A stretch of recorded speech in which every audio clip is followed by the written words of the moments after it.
Only I came to my husband's funeral, not our son, not our daughter, not a single grandchild. Just me, standing by his coffin while the cold wind whipped through the chapel courtyard, as if even the weather couldn't bear to stay. The funeral director looked uncomfortable, eyes flicking between the empty seats and my face. He cleared his throat once, then again. "Would you like us to wait a few more minutes, Mrs. Holloway?" "No," I said. "Start." George would have hated a delay. He was punctual even in his last days, taking pills by the clock, watching the evening news at 6 sharp, folding his slippers side by side before bed.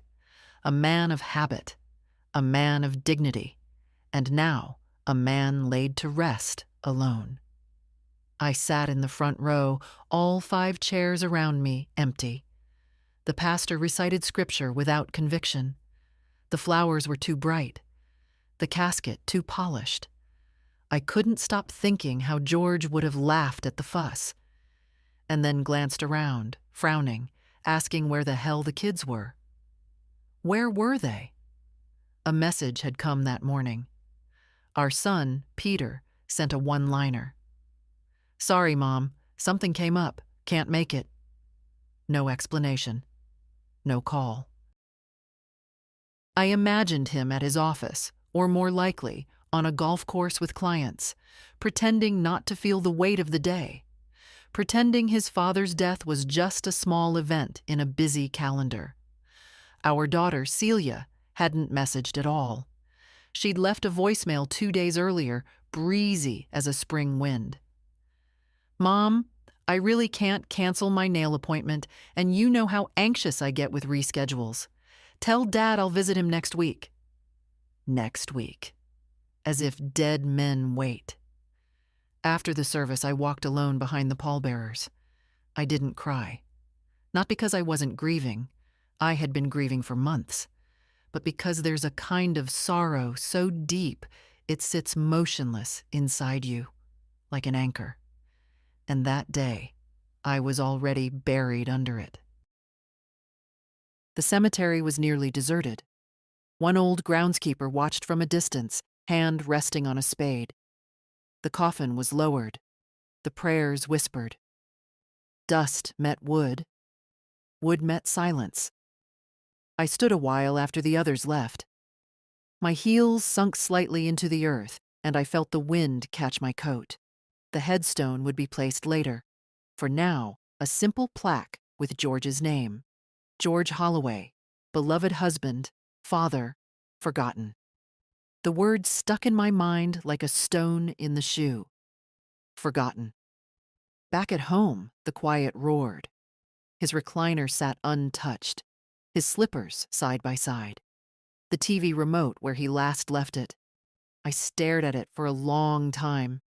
Then I walked to the kitchen, opened a bottle of wine, a good one from the cabinet I always saved for guests, and poured a glass.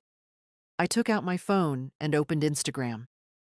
I don't often scroll, but something told me to look. Celia's profile was public, of course. She had posted 2 hours ago, a picture of her and 3 girlfriends, drinks in hand, mid-laugh. Caption: Girls' brunch. Bottomless mimosas, living our best lives. Peter had posted too, a snapshot of the 9th hole, his new driver glinting in the sun. Killer swing? Perfect weather. Deals made. I stared at the screen until it blurred. Then I turned off the phone, took another sip of wine, and stared at the photo on the wall. George and me on our 40th anniversary, standing beside the rose bushes he planted with his own hands. They used to bloom in red. Now they were bare. Tomorrow, I thought, I'll call the lawyer. I'll make changes. Quietly. With the same dignity George lived with. Because if I was the only one to show up for his last goodbye, I would be the only one to carry out his final will. And theirs. That evening, I sat alone in our kitchen, the same room where George used to peel apples with the precision of a surgeon, slicing them into neat little crescents and lining them on a plate. He'd always offer me the best piece, the one with the most sunshine, he called it. Now the fruit bowl sat untouched, a couple of overripe pears sagging under their own skin. The silence wasn't unfamiliar. George had been gone for nearly 2 weeks before the funeral, and those days had already started teaching me the shape of solitude. But tonight, it pressed harder, louder, crueler. I couldn't stop thinking about the empty chairs, about Celia's message, or rather the absence of it. I had raised a daughter who could watch her father be lowered into the ground from the comfort of a brunch table. Had I failed her? Or had she failed something inside herself that could no longer be recovered? Peter's text was still there. No punctuation, no warmth. Just a flat rejection in black and white. Something came up. Was it shame? Indifference? Or the kind of casual cruelty you don't even recognize until it's too late? I poured another glass of wine, not out of sorrow, out of clarity. I walked down the hallway to our bedroom, opened the top drawer of George's desk. His things were still organized the same way. Envelopes, spare keys, an old stamp book. I reached behind the files and pulled out the folder I kept hidden behind everything else. Thin, neat, sealed with a rubber band. It was labeled Estate. Inside were copies of our will, a list of beneficiaries, our instructions for what should happen to the house, the car, the accounts, even the antique clock George's grandfather had brought from Dublin. Everything had been prepared, reviewed by our lawyer 2 years ago, with love and foresight. I sat on the edge of the bed and opened the file. Peter was listed as co-beneficiary of the main investment account, the one that held nearly $300,000, accumulated over a lifetime of work and frugal choices. He and Celia were both included in the house transfer clause. Even the lake cabin, the one they never visited anymore, but always asked about when taxes came due, was earmarked for them. I held the pages in my hand, my fingers trembling, not from age, from something deeper. Betrayal has a pulse, and mine was thudding in my ears. I rose and walked to the closet, pulling out a canvas storage bin. Inside were all the old photos, family reunions, birthdays, holidays, George holding the kids when they were small, me on the porch, laughing, Celia tugging at my sleeve, Peter asleep in George's lap, a book fallen open across his chest. We were once a family, and maybe I had been too naive to see how far that family had drifted. Maybe love doesn't erode in a storm. Maybe it fades like wallpaper in the sun, quietly, until one day you no longer recognize the pattern. I picked up a photo of George and Peter fishing. Peter must have been 12. George had his arm around him, pointing at something in the water, his smile full and soft. That man had deserved more than an empty chapel. I put the photo down. Then I picked up the phone. It was nearly midnight, but I didn't care. I called Thomas Fields, our lawyer. It went to voicemail, as expected. I left a message anyway. Thomas, it's May Holloway. I need to revise my will. Urgently. Call me in the morning. I ended the call and stood for a long moment by the window. The moonlight touched the top of the rose bushes outside. They had withered since George passed, not from neglect, but as if in sympathy. I knew I should prune them, give them room to bloom again, but not tonight. Tonight, I let the old petals fall. Tomorrow, I would begin cutting out what no longer belonged. The lawyer's office smelled like old books and eucalyptus polish, the kind of place where time felt dense and silence had a particular weight. Thomas Fields had known George and me for over 30 years. He handled our first mortgage, George's business license, the deed to the lake house, and eventually our estate plan.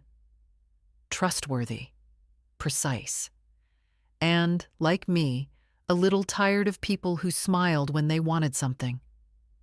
He looked up from his desk as I entered, rising from his chair with an expression of mild surprise. "May," he said, buttoning his jacket. "You're here early." "It couldn't wait," I answered, settling into the leather chair opposite him. My coat still smelled faintly of the garden. I'd clipped the dead roses that morning, early, before breakfast. Pruning always steadied me. There was something honest about cutting back what no longer served. "I got your message," Thomas said, sitting. "You said you want to revise your will?" "Yes," I said. "Peter and Celia are to be removed. Entirely." He paused, not out of shock, but out of care. "Are you sure?"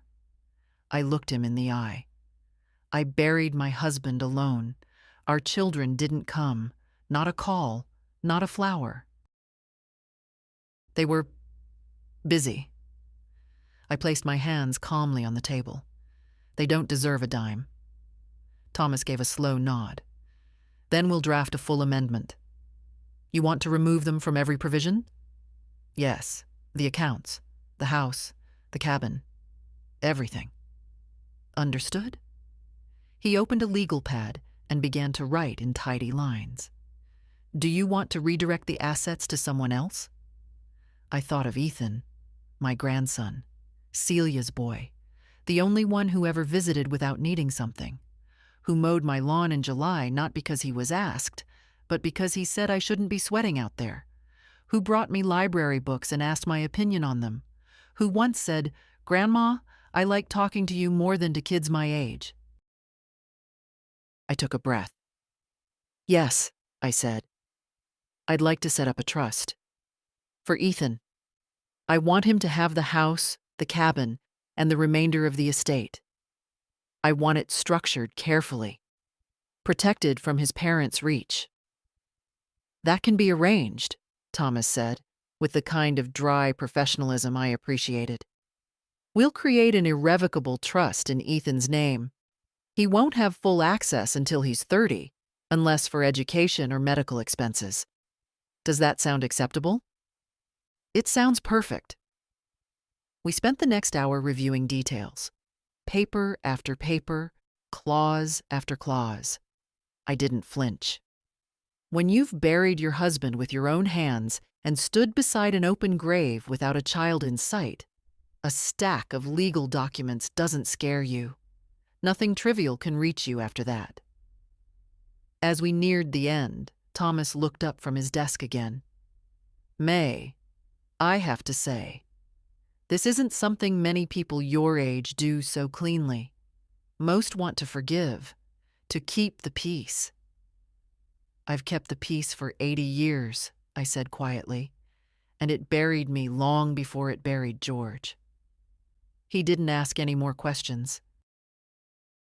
By the time I left the office, the sun was just beginning to stretch across the sidewalk.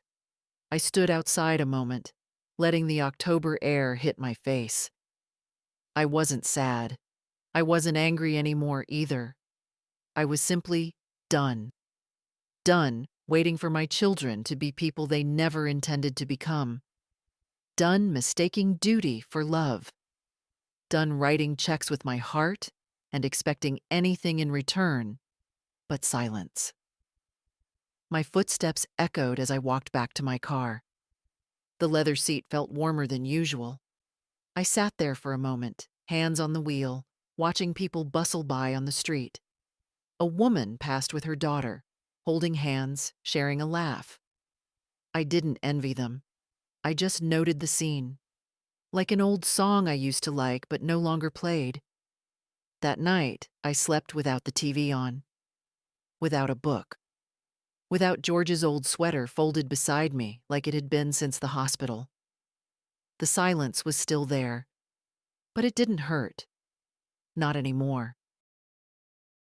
The file cabinet in the hallway had 3 drawers, all labeled in George's steady block print. House, taxes, family. The last one was mine. I opened it slowly, the metal groaning a little, as if reluctant to give up its ghosts. Inside, folders upon folders, receipts, copies of checks, letters from banks, old Christmas cards tucked in between loan agreements. I had kept everything, not out of obsession, but because I believed in clarity. Paper doesn't lie, and that drawer had enough truth to light a forest fire. I sat down at the kitchen table, set the folder labeled Peter, Education and Business to one side, and opened Celia, Home and Lifestyle. The handwriting was mine. Neater years ago, still legible now. I started reading. A $15,000 check dated 2003. Celia's wedding. It's a small ceremony, Mom. We just want a nice venue. That venue had chandeliers and lobster rolls and a string quartet. A $7,800 transfer, 2007. The roof's leaking, Mom. The baby's crib got soaked. I paid it within an hour. $12,000 in 2011. New braces for Ethan.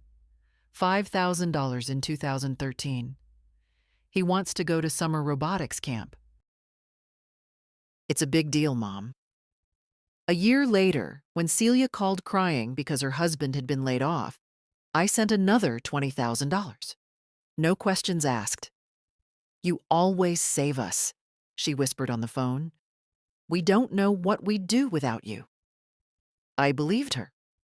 Peter's folder was thicker. $25,000. Seed money for a sure-thing startup that fizzled out in under 6 months. George warned me not to send it. I sent it anyway. A used car, a down payment, 3 semesters of grad school. I paid for hospital bills when his second daughter was born, and insurance when the first broke her arm. When Peter fell behind on taxes, I wrote a check and told no one. Looking at it all now, line after line, I wondered when exactly I had turned into their safety net. Or maybe it had always been that way, and I was just too willing to be wrapped around their falls. Not once did they ever refuse my help. But they had refused to come say goodbye to their father, and that was not something paper could fix. I put the files back into the cabinet, except one. I kept the envelope marked Ethan. Inside was a note he had written when he was 11, sloppy pencil, folded in half. Grandma May, thank you for teaching me to make pancakes. I think you are very wise and funny. One day I will take care of you like you take care of me.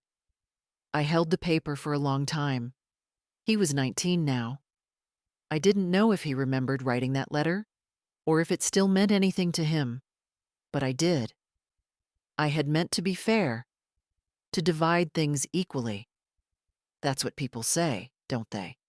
Be fair. Don't play favorites. But what if fairness wasn't sameness? What if fairness meant giving your legacy to the one person who saw you, not as a bank, but as a human being? George used to say, legacy's not what you leave, it's who you leave it to. I used to think he meant financially. Now I know he didn't. The house felt smaller that day, not because it had changed, but because I had started seeing it without the clutter of memory. For years, I kept every trinket the kids ever gave me. Handmade cards, macaroni picture frames, glittery mugs. But love isn't in objects, it's in actions. And lately, their actions had all said the same thing. You are useful, not valuable. That afternoon, I packed up 3 cardboard boxes with the kids' old gifts. Not to throw away, not yet. Just to make space. Space for something else to grow. That night, I didn't drink wine. I didn't need courage anymore. I made tea. Real tea, the kind George liked. Loose leaves in a proper pot, steeped just right. I carried it to the living room and sat in the quiet, legs tucked under me, the smell of bergamot soft in the air. And for the first time in a long while, I felt the beginning of peace. The call came just after noon, a voice I hadn't heard in months. Soft, almost tentative. "Grandma?" "Ethan." I closed the ledger in front of me. I'd been reviewing the utility bills, preparing to close out some services on the lake cabin, the one Peter never used but always called an asset. It wasn't an asset anymore. Not to him. "Hello, darling," I said, careful to keep my voice steady. "Everything all right?" A pause. Then, I heard about Grandpa. I'm sorry I didn't call sooner." I waited. Not because I wanted to punish him, but because I needed to hear whether the next words were genuine. "I didn't know he passed until 2 days ago," Ethan said quickly. "Mom never told me. She said he was sick, but not that he was gone." I sat very still. "He passed almost 3 weeks ago, Ethan." "I know," he whispered. "I'm sorry." For a moment, neither of us spoke. I heard something in his silence. Not guilt, exactly, but grief. The real kind. The kind you can't fake. "I wanted to come see you," he added. "If that's okay." I exhaled. Of course it's okay. He arrived an hour later, taller than I remembered, a little unshaven, smelling faintly of clean laundry and stress. He hugged me the way young people do when they're not sure if they're still welcome. One arm, slightly unsure, then all in once they realize you don't pull away. I didn't pull away. We sat in the living room. I poured him lemonade, and he looked around like the house was both familiar and different. That's how grief feels, I suppose. You recognize everything, but it no longer belongs to the same world. "I missed his funeral," he said, "and I'll never forgive myself for that." "You weren't the one who chose to miss it," I said gently. He looked at me then. Really looked. "Did Mom really not come?" I nodded once. He didn't say anything, just stared down at the coaster under his glass, running his thumb along its frayed edge. "She told me they had work," he said after a while. "That it was handled.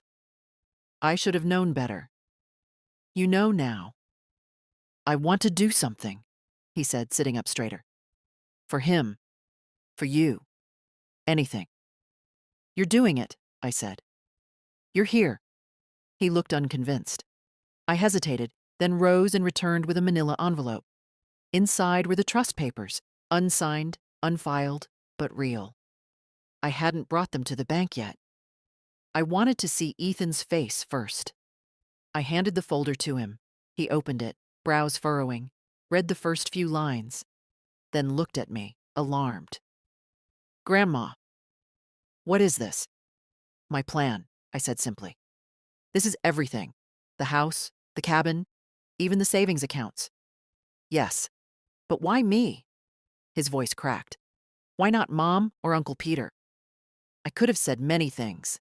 I could have talked about their absence, their cruelty, their parties and excuses.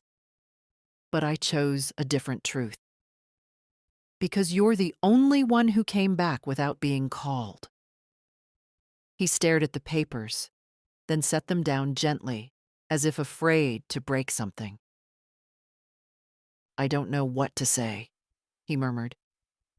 "You don't have to say anything. Just remember who you are. And remember what love looks like when it's real." His eyes were wet now. He wiped them with his sleeve, like he used to when he was a boy and didn't want anyone to see he was crying. We sat there for a long time, not speaking, just being. The way George and I used to sit in the evenings, two people who didn't need to fill the air with sound to feel close. As he was leaving, Ethan turned to me at the door. "If I come over next weekend, could we make pancakes again?" I smiled, full and soft, for the first time in days. "We'll even use the good syrup." Celia showed up the next morning.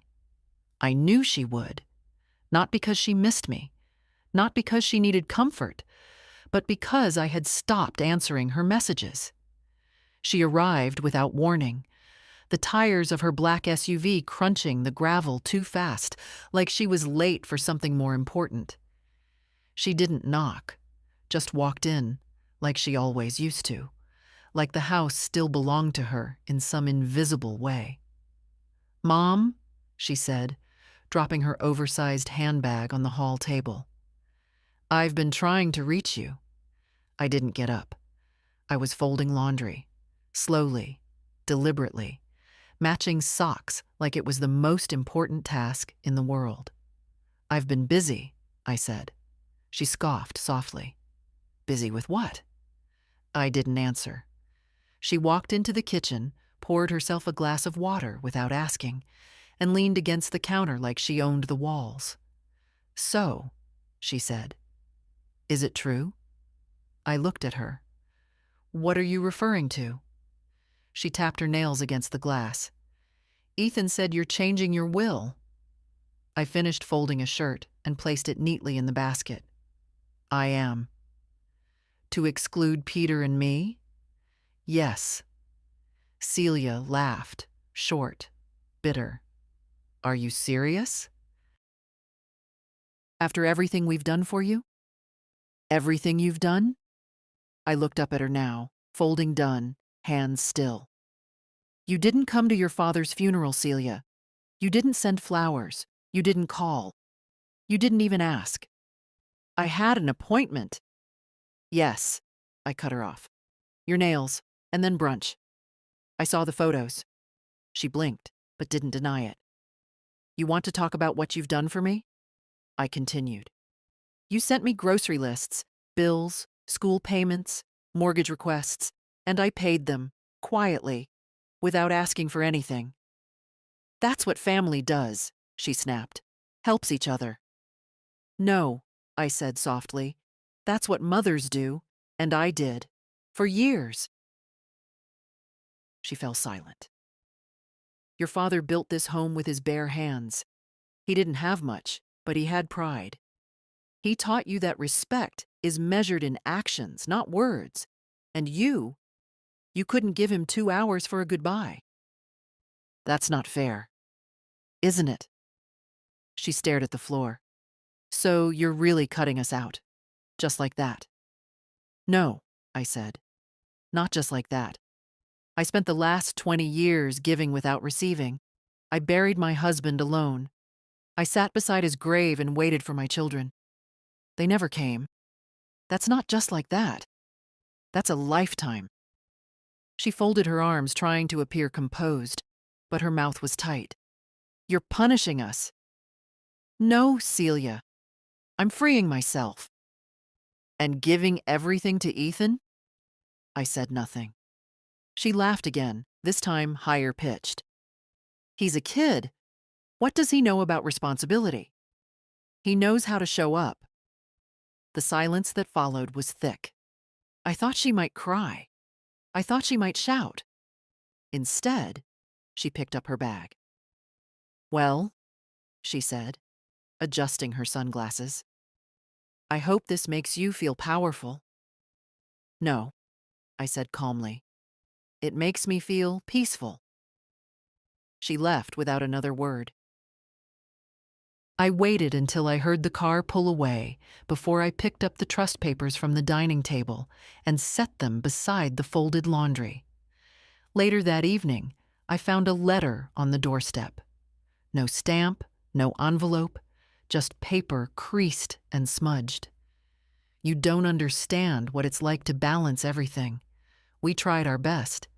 Maybe we failed. But cutting us out like this isn't the answer." I read it twice, then folded it in half and placed it in the drawer marked miscellaneous. Because that's what it was now, just another piece of paper, too little, too late. Peter came the day after. He didn't barge in like Celia.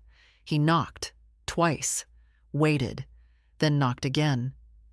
I opened the door slowly, already knowing he wouldn't come alone. And he didn't.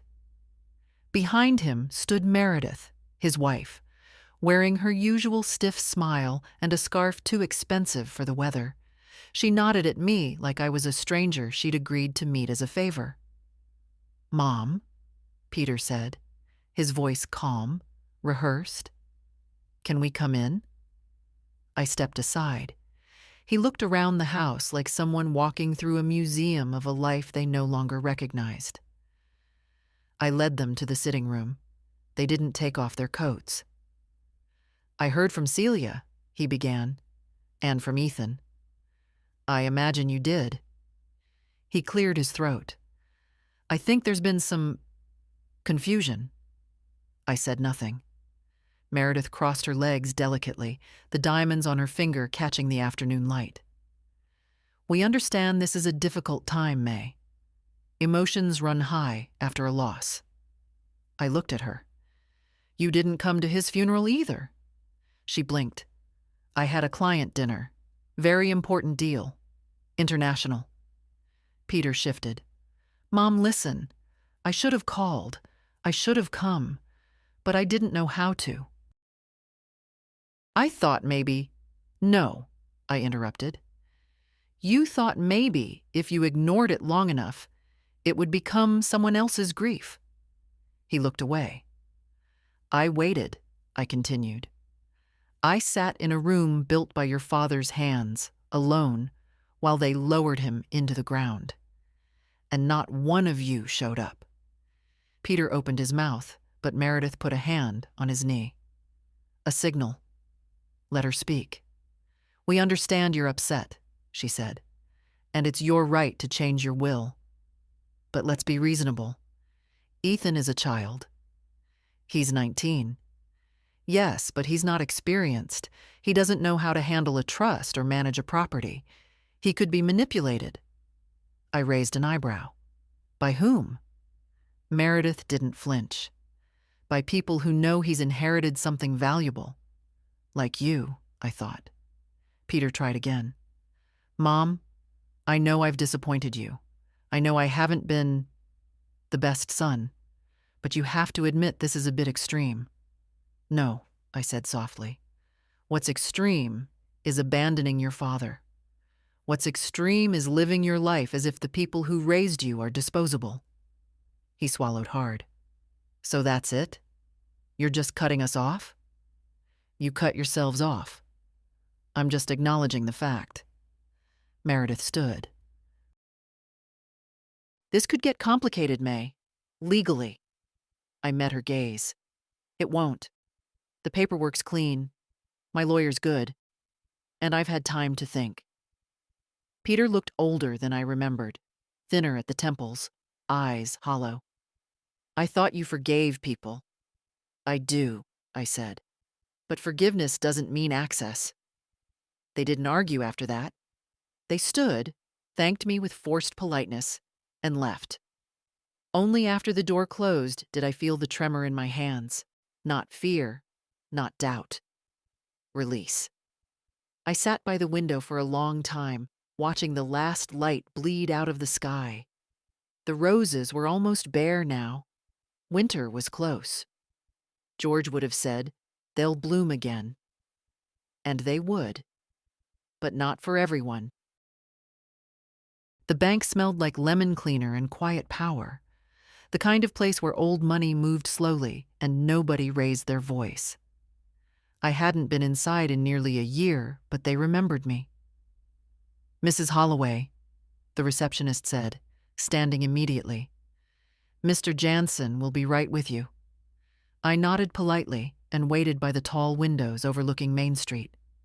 Outside, people moved through their errands, heads down, busy.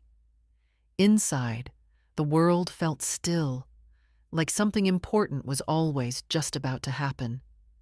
Mr. Jansen, Richard, came out a minute later, as sharp as ever in his tailored suit. He looked like someone who'd never spilled coffee in his life.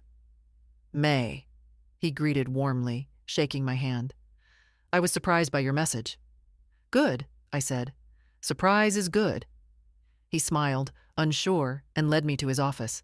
Glass walls, a walnut desk, a single framed photo of his dog. George would have liked that. One honest face in a room full of finance. "I understand you want to make some changes," he said, opening my account file. "I already made them," I replied. "I'm here to ensure they're carried through without delay." He looked over the notes, eyebrows lifting as he read.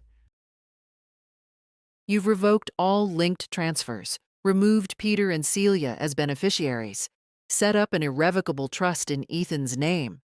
That's a significant shift." "I'm a significant woman," I said. He chuckled. "Yes, you are." I leaned forward slightly. "I want safeguards, Richard. Ironclad. No appeals. No family representatives twisting his arm 5 years from now when they realize what they lost. We can structure the trust to prevent that. The disbursements will be controlled, contingent on educational use, housing, or health care until he's 30. After that, full access, but still protected. Would you like a co-trustee?" "No," I said. "Ethan can have a financial advisor if he wants one, but the decisions are his. I trust him more than I trust lawyers." That wasn't a slight against Richard. Just a truth. He adjusted his glasses. "You understand this can't be undone easily." "I don't want it undone. We went through everything. Signatures, dates, final confirmations. It felt like building something. Not a house, not a business. Something quieter, stronger. A boundary that wouldn't bend with guilt or grow soft with time." Before I left, Richard folded his hands on the desk. "May, if I may ask, and you can absolutely tell me it's none of my business, but are you doing this out of anger?" I considered the question. "No," I said. "I'm doing it out of clarity." He nodded slowly. "That's rare." "No," I said again, more gently this time. "It's just late." When I stepped out into the afternoon light, it felt different, cleaner somehow, lighter. Across the street was a coffee shop George and I used to visit after errands. I hadn't been there in years. The place had changed. Younger staff, louder music. But I walked in anyway and ordered a cappuccino. I sat near the window, watching the street. A woman in her 30s walked by, pushing a stroller, her coat flapping open in the wind. She looked tired, determined, familiar. I sipped my coffee slowly. No phone in my hand, no urgency. Just a cup, a chair, a full hour that belonged to no one but me. They always said this stage of life would be quiet. They didn't say how loud the peace could feel. Lorraine Campbell lived 2 houses down and had done so since 1972. She and I weren't the type of women who called each other best friends, but we'd shared enough cups of tea and traded enough knowing glances over our fences that the silence between us had become a kind of language.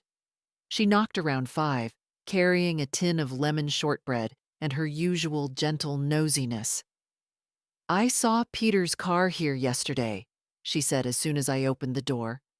"Did he bring flowers or just excuses?" "Neither," I said, stepping aside to let her in. "He brought his wife. And a suit." "Oh," she said, and that one word was drenched in judgment. We sat in the living room, and I poured her tea, chamomile for her, strong black for me.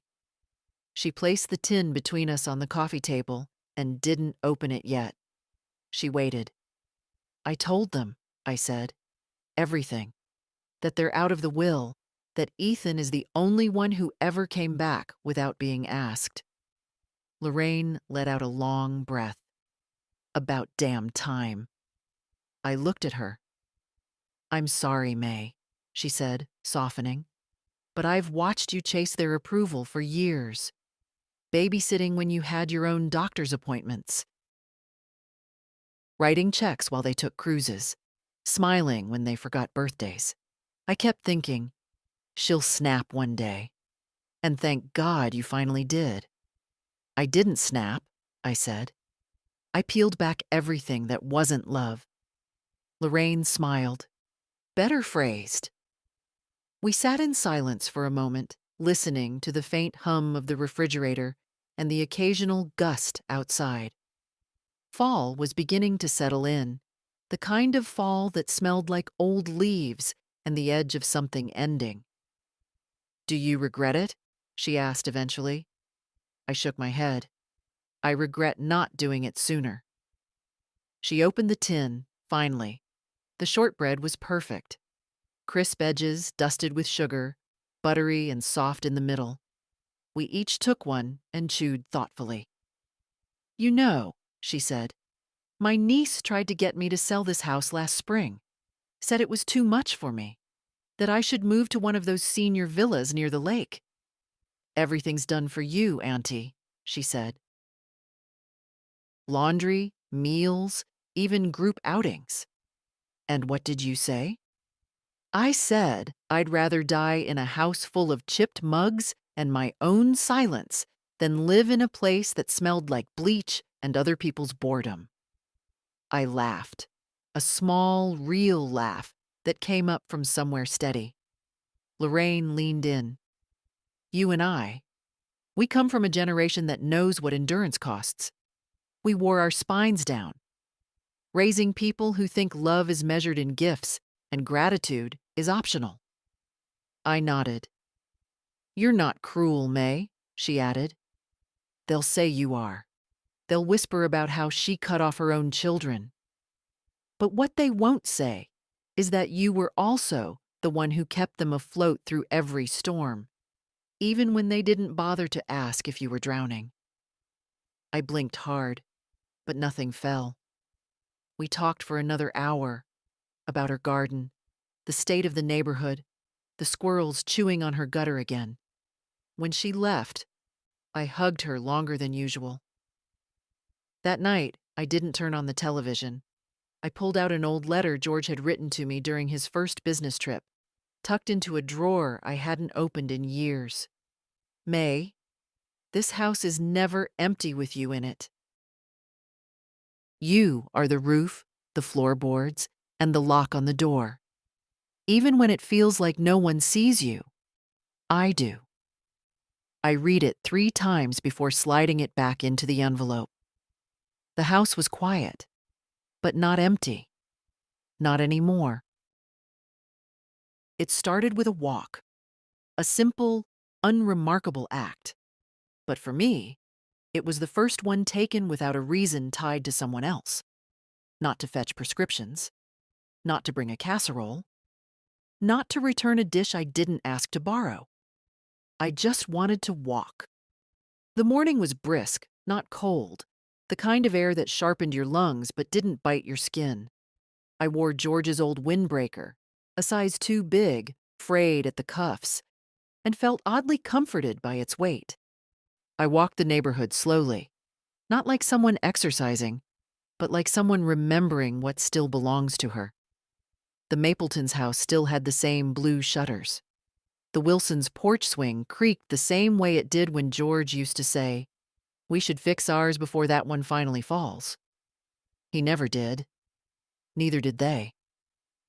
At the park, I sat on a bench under the old elm tree, the one that had split in a storm back in '99. It still leaned slightly, stubborn and alive. Across the path, 2 young mothers pushed strollers, chatting about sleep training and preschools. They didn't glance at me, and I didn't mind. I wasn't part of their world anymore. I didn't want to be. A woman sat down on the other end of my bench, maybe in her 40s. She had that tired but functioning look I remembered from my own middle years, the kind of woman who makes 5 lists a day but forgets what she walked into the room for. We sat in silence for a few minutes. Then she said, not looking at me, "You come here often?" "Used to," I said, "before people stopped needing rides and casseroles." She laughed softly. "That sounds nice." We didn't exchange names. We didn't need to. "I'm here to clear my head," she said. "My daughter told me yesterday that she doesn't think she wants kids. Said she's not sure she sees the point." I raised my eyebrows. "What did you say?" I told her I didn't see the point of her 5 tattoos, but I managed to keep that to myself. I smiled. You didn't keep it to yourself, though, did you? She laughed again, more freely this time. No, I didn't. We talked for 15 minutes about nothing important and everything that mattered. She left first, waving a little. I watched her disappear around the curve of the trail, and I felt something strange in my chest. A small opening, like the cracking of a long frozen door. That night, I made dinner just for myself. Not quick food, not leftovers. A full meal. I set the table, used the good dishes, lit a candle. I played the radio softly in the background. The same station George liked, even if they talked more than they played music now. And I ate in silence. Not lonely, but alone. There's a difference. Afterward, I walked into the den and looked around. The room had always been George's space. Papers, books, half-finished crossword puzzles. I hadn't touched much since he passed, but tonight I did. I dusted, opened the windows, aired it out. Then I sat at his desk and wrote a letter to myself. Just a few lines. You are not invisible. You are not a burden. You are not required to earn peace through exhaustion. I folded the paper and tucked it into the drawer beside his last crossword. Half done. The answer to 14 down, still blank. The clue was end of one chapter, start of another. I didn't need to know the answer. I was already living it. The envelope had his handwriting. I recognized it instantly. Slightly tilted. Careful block letters with uneven spacing. Ethan had always pressed too hard with his pen, as if the words wouldn't count unless they left a dent. It arrived 3 days after our conversation, tucked between a credit card offer and a grocery flyer. I brought it inside, set it on the kitchen counter, and stared at it while my kettle boiled. I didn't open it right away. I let it sit there, the way I used to let my birthday card sit unopened on the mantel until after dinner, prolonging the mystery. When the tea was ready, I sat down and opened the envelope. Dear Grandma, I wanted to write this instead of texting. I know I could have just said it last time I saw you, but I was still trying to find the right words. And now, after thinking about it for a few days, I don't think there are perfect words. So here are the honest ones. Thank you. Not just for the trust or the house or the cabin, though I know what a big thing that is, but for something else. For being the one person in this family who never asked me to be anything but exactly who I am. You've always made space for me, even when my parents were pushing me to be more polished, more ambitious, more, strategic. You were never strategic. You were just real. I didn't know Grandpa was sick. I didn't know he died. I still don't really know how to process that, and I'm sorry. I would have been there. You know I would have. And I'm so angry at Mom for not telling me, for assuming it didn't matter. I don't know what made you choose me, but I promise I won't waste it. I'm not going to let you down. I want to take care of this house, Grandma. I want to learn what you and Grandpa built. I want to understand the kind of strength it takes to keep showing up when no one else does. I love you. I don't say that enough, but I do. I always have. I read it 3 times. Once with my eyes dry. Once with my hand on my chest. Once with tears sliding silently down my jaw. Then I set the letter on the mantel and stood in front of it, as if it were something sacred. Because in this house, letters like that were rare. Not because love didn't exist, but because it had gone too long unspoken, assumed, stretched thin. I didn't need the money I'd set aside. Not anymore. But I needed this. I needed to know that something I'd done, some small, quiet investment of time and tenderness, had not been swallowed whole by ungrateful children and performative holidays. That night, I sat in George's chair and watched the shadows move across the floor as the sun dipped behind the maple trees. Ethan was the kind of man George would have respected. Not loud, not pushy, but steady, curious, present. That last one mattered more than anything now. Being present, not just showing up, but seeing. I knew he wouldn't waste the trust. Not because of the money, but because he'd tasted what it meant to be forgotten. And people like that don't let things rot in silence. He'd plant something with it. He'd remember. I closed my eyes and listened to the soft creak of the house as the temperature dropped. Wood shifting, settling, breathing. It was a sound I'd once found lonely. Now it sounded like life continuing, like legacy whispering back. Evenings had a new rhythm now. No phone calls from Celia asking if I could just stop by the school to pick up Ethan. Not because she needed me, but because her yoga class overran.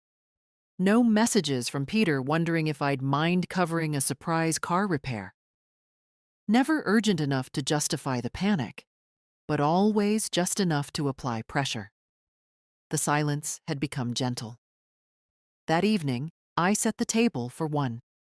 Not because I was lonely, but because I finally understood the difference between eating and being fed. I made roast chicken, real roast, not frozen, not microwaved.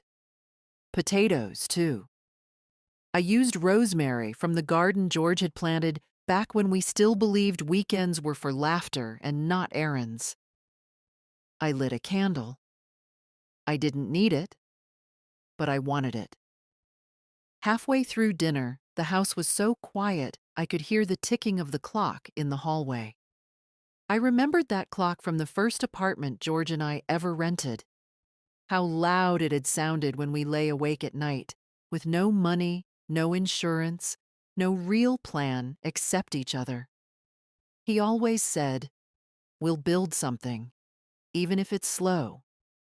It was slow, and it was beautiful. After dinner, I washed the dishes slowly, not rushed, not multitasking, not thinking about whether someone else would need the kitchen next. I dried them, put them away, and then I did something I hadn't done in decades. I danced, not well, not long, but enough.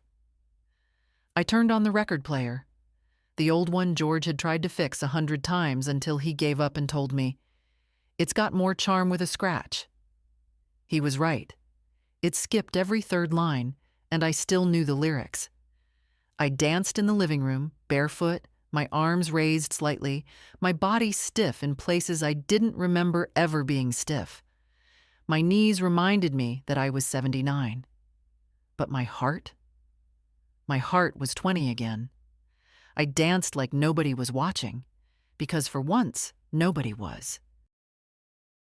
Not to judge, not to expect, not to wait until I stopped so they could hand me a bill or a need or a favor.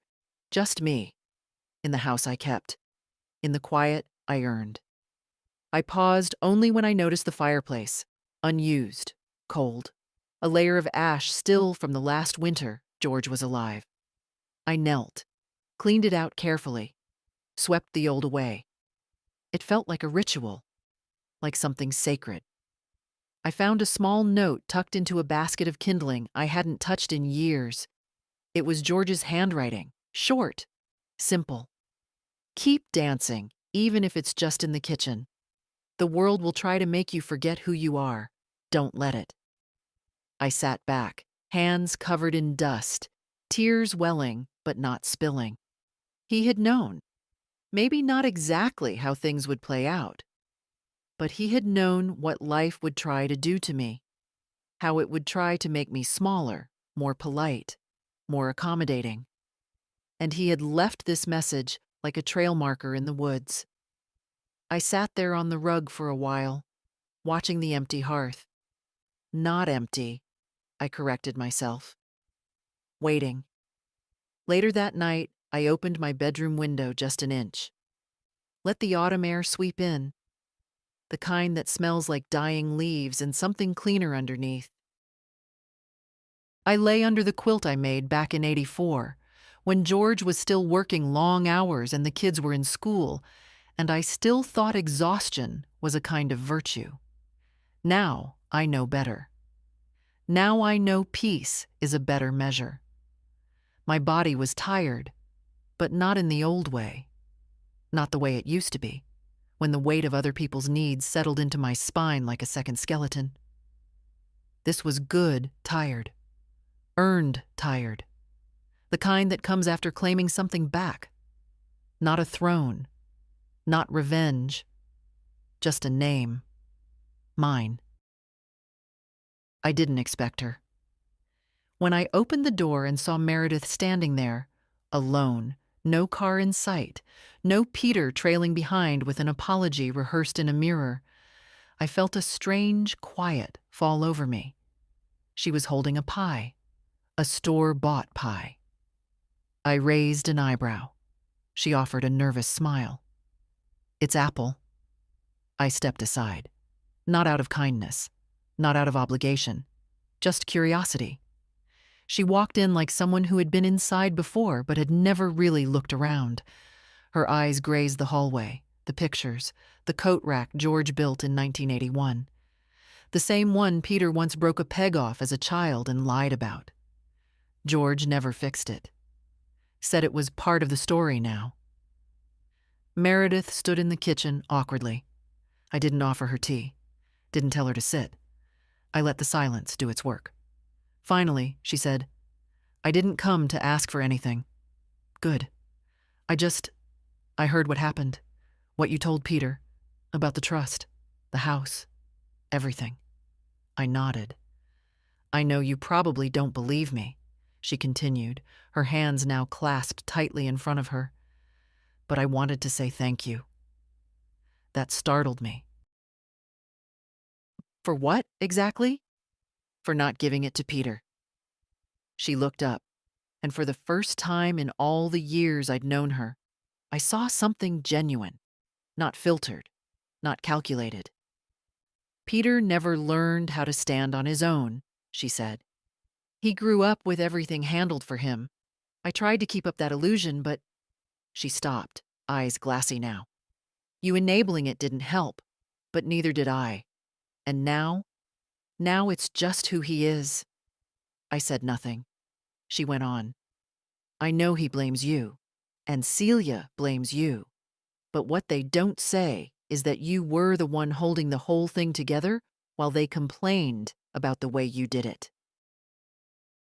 I leaned against the counter, arms folded.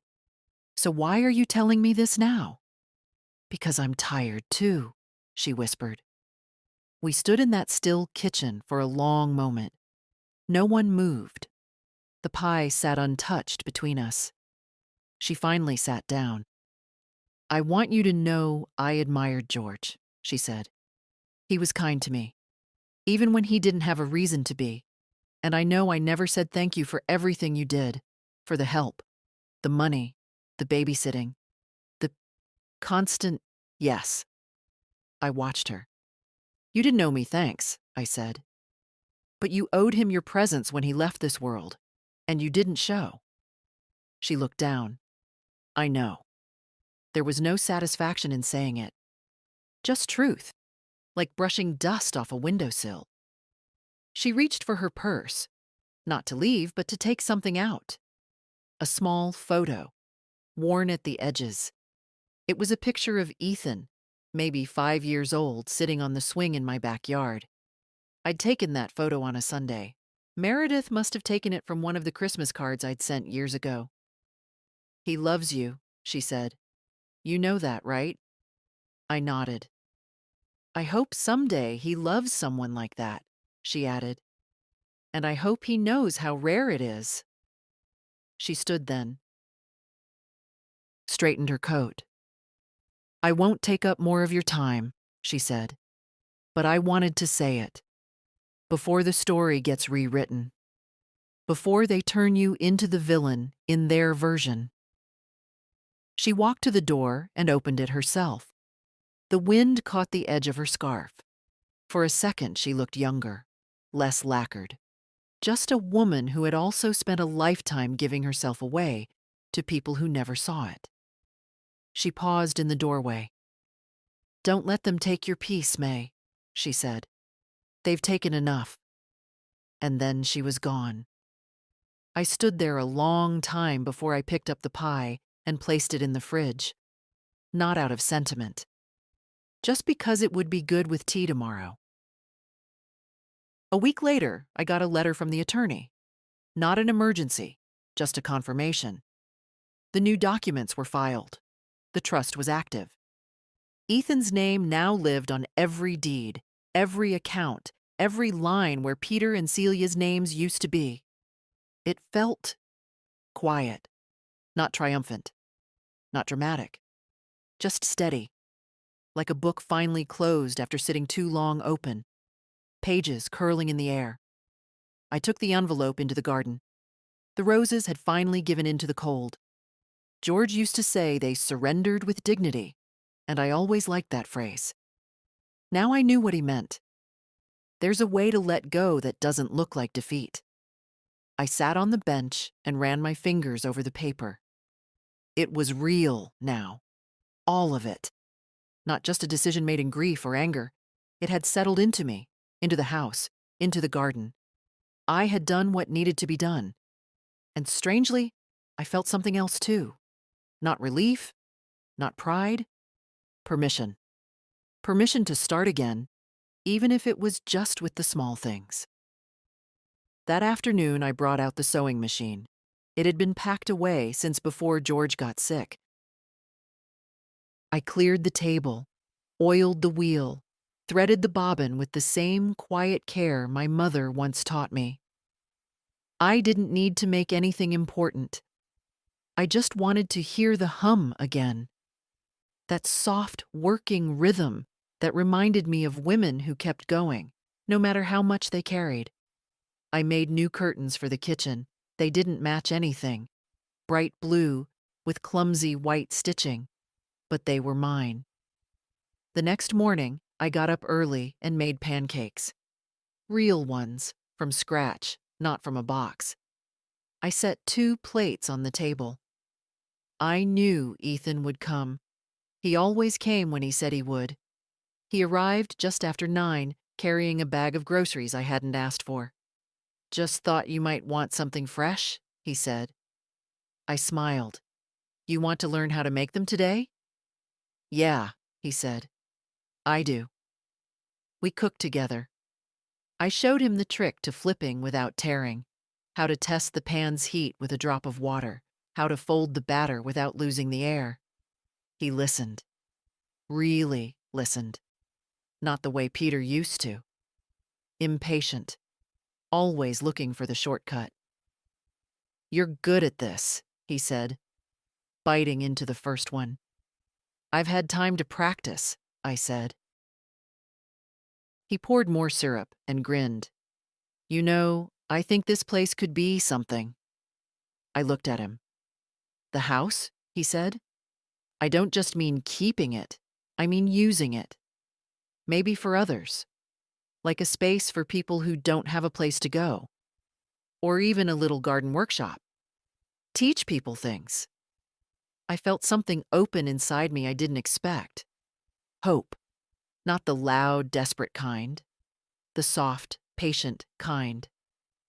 "I think your grandfather would like that," I said. He nodded. "Maybe I'll start with the porch. Needs fixing." "You'll need real tools," I said. "Not those college boy ones in plastic kits." He laughed. "Guess you'll have to teach me that too." We ate the rest in easy silence.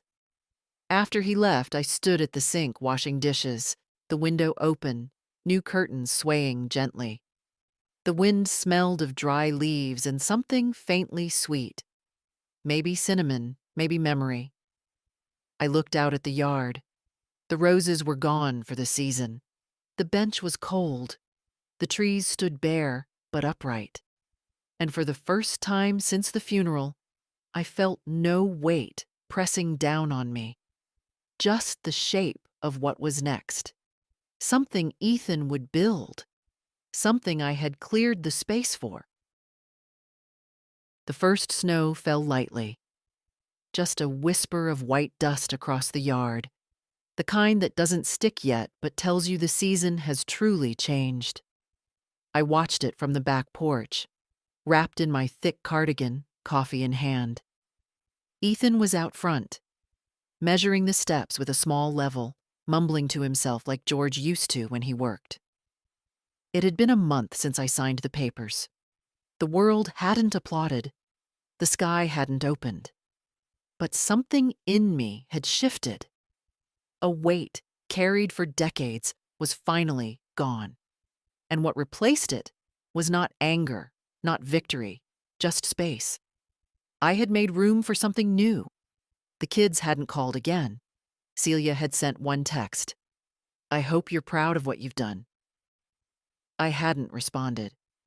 Peter's silence was longer, deeper. A void that no longer asked to be filled. I didn't chase them. Let them tell their version. Let them paint me cold. I'd lived long enough to know that people will always rewrite the truth to make their shame more comfortable. But I knew what happened. I knew what I gave. And I knew what I reclaimed. The truth didn't need to shout. It just needed to stand. Ethan knocked gently on the back door. "Grandma, you want to see the new railing?" I set down my mug and followed him out front. He'd done well. Sanded, stained, sealed it against the weather. The porch, for the first time in years, looked like someone cared about it again. "George would have said it leans a little to the left," I smiled. Ethan grinned. "So does everyone in this family." I laughed, real, loud, open. A laugh that hadn't lived in me for a long time.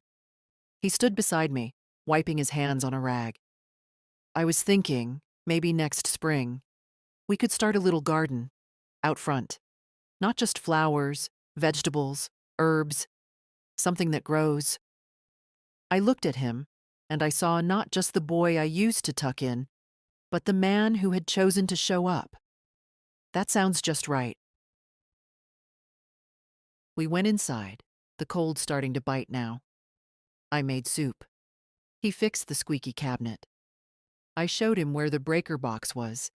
He asked about the attic insulation. We filled the day with the small, necessary things that make a life. Not the kind you take pictures of, but the kind you miss when they're gone. That night, after he left, I wrote one more letter. Not for court, not for lawyers.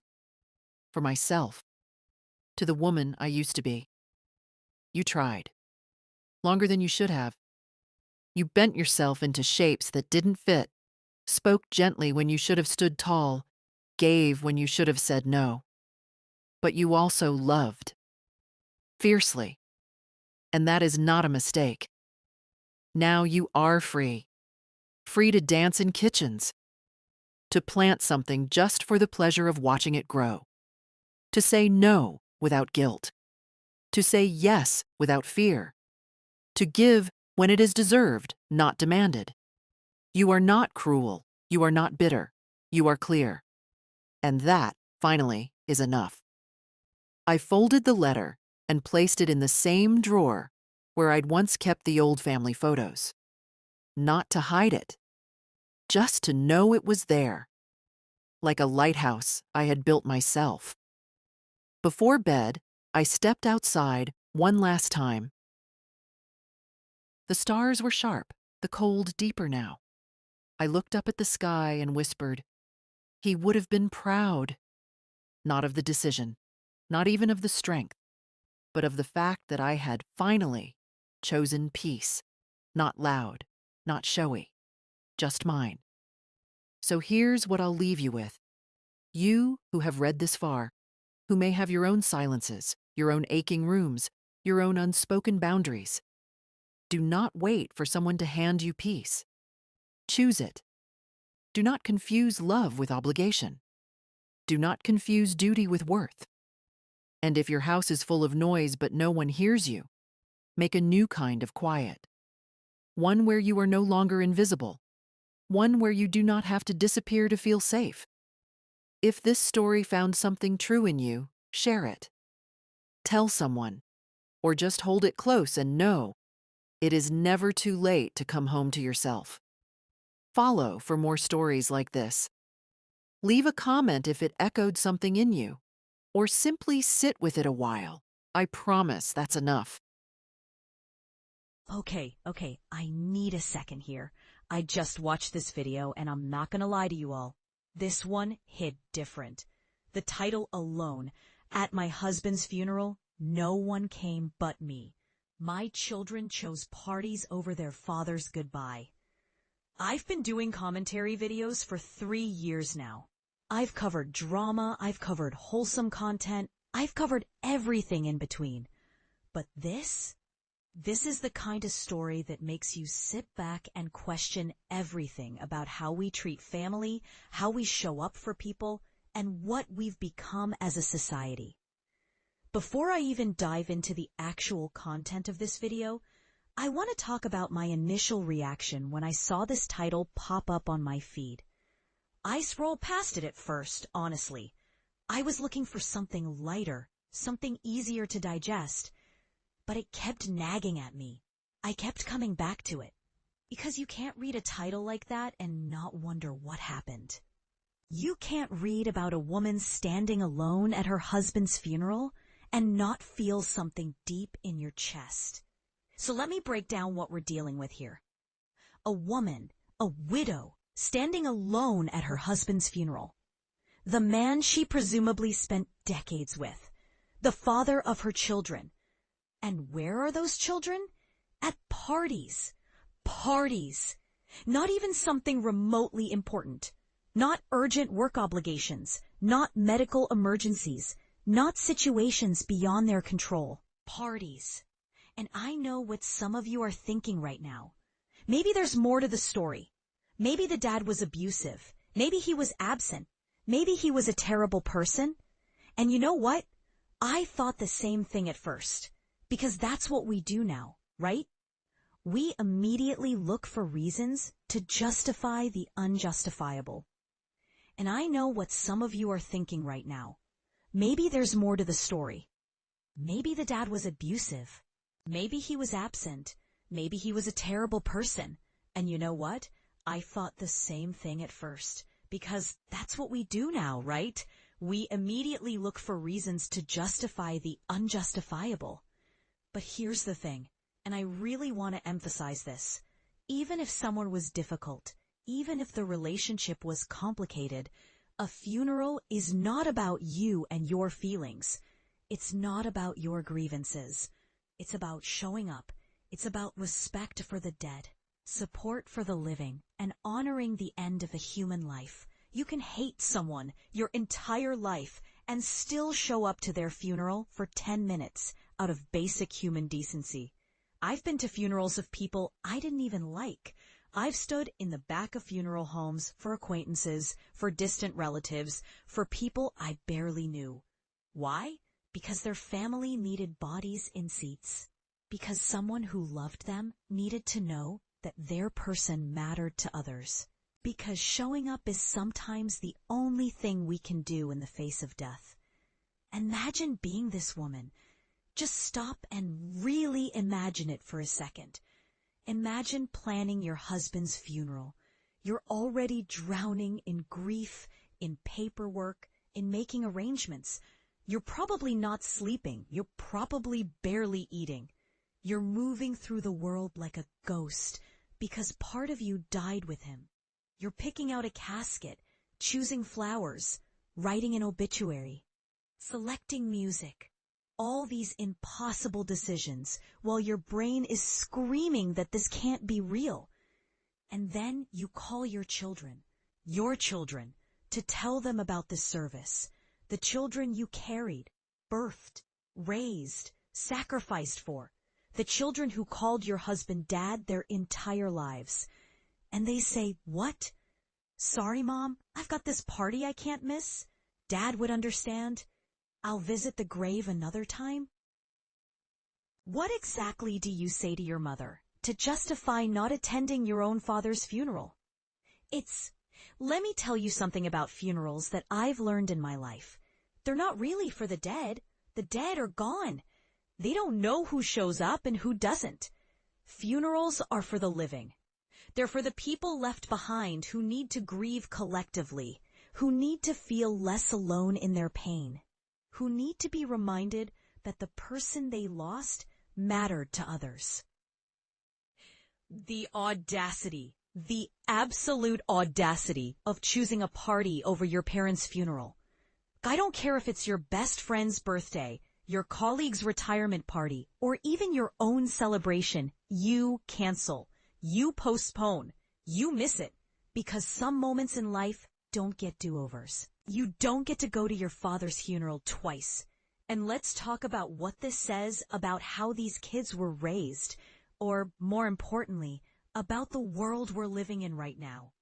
We've become so individualistic, so focused on our own experiences and our own happiness that we've forgotten about duty, about honor, about sacrifice. Everything is about what we want, what makes us happy, what's convenient for us, pointing at camera. You know what would have happened 50 years ago? Hell, even 20 years ago? Those kids would have been at that funeral. Period. End of story. Because that's what you do. Not because you necessarily want to, but because it's right. Because your mother needed you. Because your father deserved that final respect, regardless of your relationship with him. Sitting back down, calmer. Now let's talk about this mother for a second. This woman who stood alone at that funeral. Can you imagine the strength that took? Can you imagine standing there, probably in a black dress she had to pick out while crying, looking at an empty room, except for maybe a funeral director, and thinking, this is how my husband's life is being honored? She could have canceled it. She could have said, if my own children won't come, what's the point? But she showed up. She stood there and said goodbye to her husband with dignity, even though she was alone.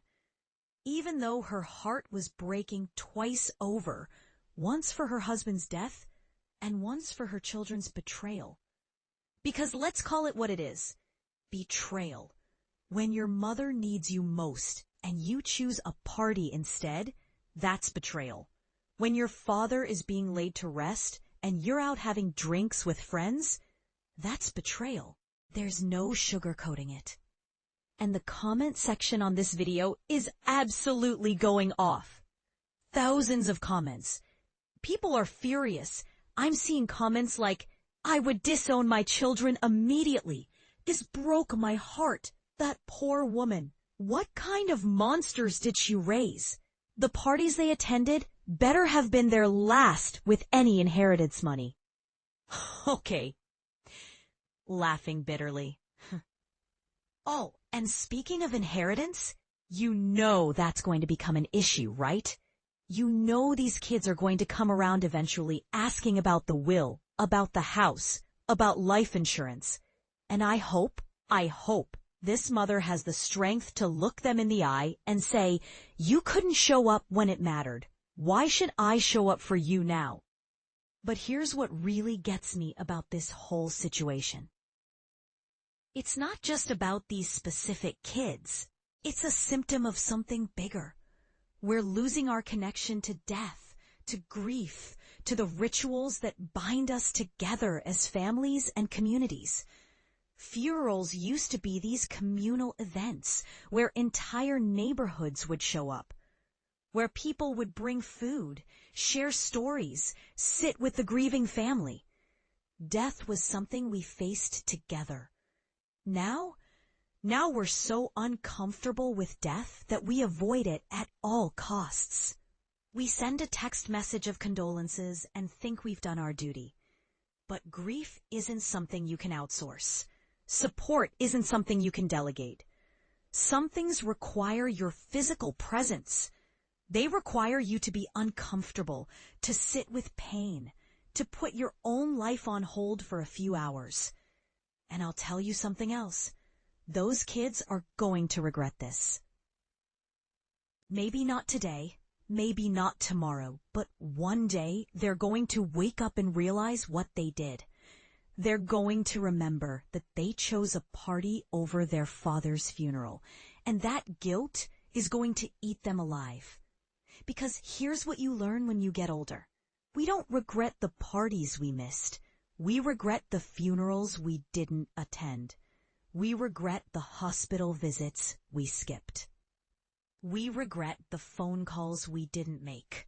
The moments that seemed inconvenient at the time become the moments we wish we could go back and change. I lost my dad 5 years ago, and I'm telling you right now, I would give anything to be at his funeral again.